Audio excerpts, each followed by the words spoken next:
Hi, welcome back. I'm Naren, and in this vlog, we will look at Sun Tzu's The Art of War and how it can be applied to the game of chess and how a chess player can adopt the art of war.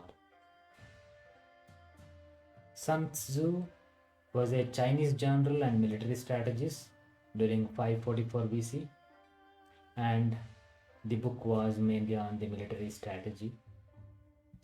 And in this vlog, we will try to check how we can apply that into the game of chess.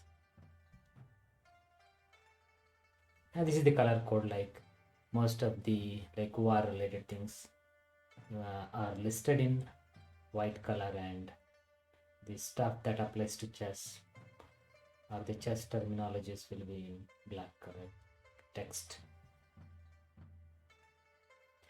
The chapters included in this book are around 13 chapters. First one is laying plans, waging war, attack by stratagem, tactical dispositions, energy, weak points and strong, maneuvering, variation in tactics, the army and the march, terrain, the 9 situations, the attack by fire, and last one, the use of spies. And in this slog, we will cover the first 3 in this list. So the first one, laying plans. And art of war is governed by 5 constant factors, and it should be familiar to every general. So in the chess field, like we can map the general to the chess player. One moral law, heaven, earth, the commander, and the method and discipline. And we will go through each one in the next slides. Moral law. This is for people to follow their ruler even in danger.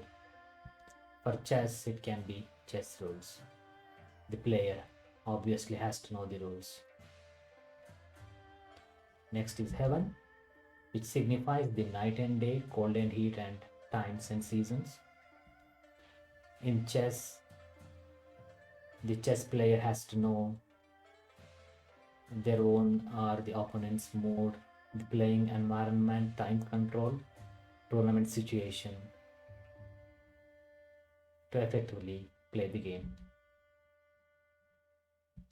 Next, earth comprises distances, danger and security, open ground, narrow passes, chances of life and death. I guess for chess it can be game positions, openings, traps that the player has to be aware of. Next is commander, stands for virtues of wisdom, sincerity, kindness, courage and strictness. And for chess player it can be personal traits which can affect the game. What type of player they are, like attacking or defensive or positional. Method and discipline. It's about marshalling the army, graduation of rank among the officers, maintenance of roads for supplies, control of military expenditure. And for chess, it can be strategy, tactics, preparation, resourcefulness. Those 5 are the things that the player has to be aware of or prepared in those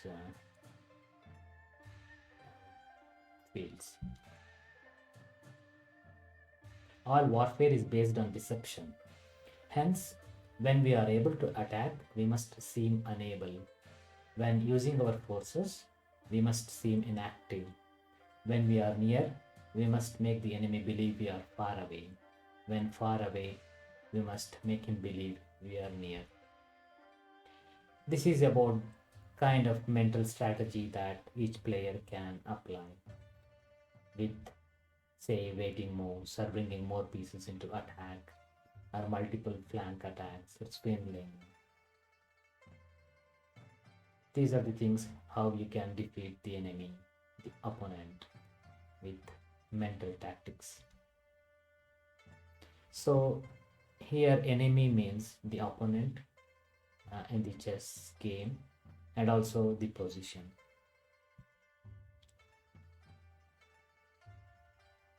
Hold out baits to entice the enemy. If he is secure at all points, prepare for him. If he is in superior strength, evade. If your opponent is temperamental, seek to irritate him. Pretend to be weak that he may grow arrogant. If he is taking ease, give him no rest. If his forces are united, separate them. Attack him where he is unprepared. Appear where you are not expected. These can be used as some of the strategies when you are planning your attacks on your opponent.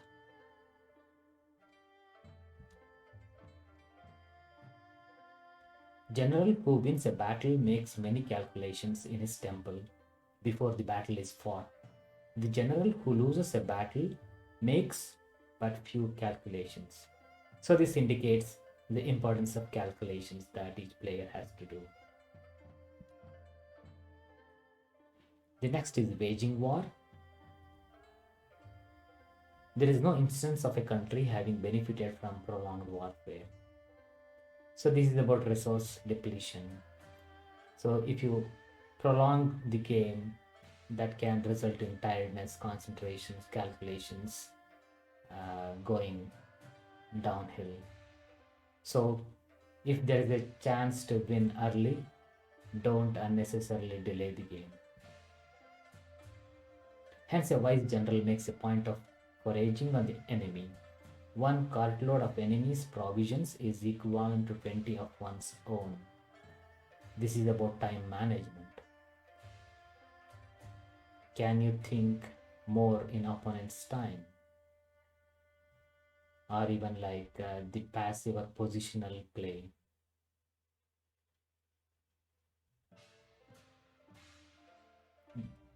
Which kind of like waiting on opponents' plans instead of digging unnecessarily in coming up with a plan when you don't find one. Next chapter is attack by stratagem. Stratagem is more about like an unexpected kind of strategy. Take enemy's country whole and intact instead of shatter and destroy. This is maybe like more like concentrate on threats than directly attacking or exchanging stuff. Break enemy's resistance without fighting. Maybe like slowly improving the position. Balk the enemy's plans. Maybe prophylaxis, like preventing enemy's plans. If that is not possible, next best is to prevent the junction of the enemy's forces, maybe like defense or counter attack. Next in order is to attack the enemy's army in the field, like maybe an attack. Worst policy is to besiege walled cities, like attacking well protected enemy, like with sacrifices and all. Subdue enemy's troops without fighting. With forces intact, dispute the mastery of the empire. Without losing a man, triumph will be complete. This is the method of attacking by stratagem. So I think this talks more about the tactics, the mating attack, the positional thing that can be tried. So next is rule of war, which applies to the material. If our forces are 10 to the enemy's 1, to surround him. Like if you have too much material advantage, try for a mating attack. If 5 to 1, to attack him. If it is a bit less, the advantage is if it is less, and then try just attack or exchange. If twice as numerous, to divide our army into two. If the advantage is even a bit less, then try to divide your material and try maybe attacks on two flanks or more than one weaknesses. If equally matched, we can offer battles like equal play. If slightly inferior in numbers, we can avoid the enemy, like maybe avoid exchanges. If quite unequal in every way, we can flee from him, maybe swindling. Now the general is the bulwark of the state. If the bulwark is complete at all points, the state will be strong. If the bulwark is defective, the state will be weak. This may be the importance of the defense, or how you defend, how you build a solid wall-like structure for your defense. Thus, we may know that there are five essentials for victory. Maybe the skills for a good chess player. He will win who knows when to fight and when not to fight. Maybe about attack, defense, or diversion. He will win who knows how to handle both superior and inferior forces. Maybe like how the player can handle different kinds of positions. He will win whose army is animated by the same spirit throughout all its ranks, maybe equally activating all the pieces. He will win who prepared himself, waits to take the enemy unprepared, like the surprise factor. He will win who has military capacity and is not interfered with by the sovereign.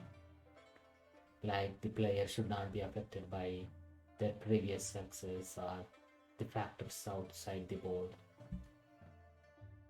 If you know the enemy and know yourself, you need not fear the result of 100 battles. If you know yourself but not the enemy, for every victory gained, you will also suffer a defeat. If you know neither the enemy nor yourself, you will succumb in every battle. So here the enemy can be opponent or opponent's moves.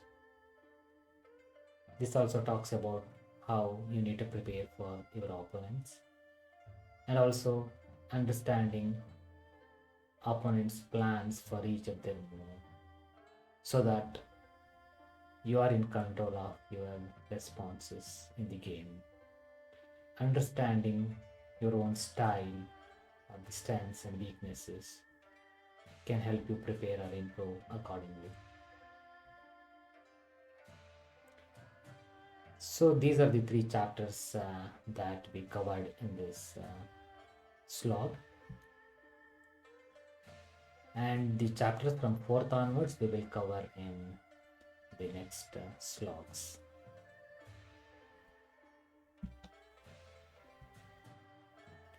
Hope this was useful, and thanks for watching.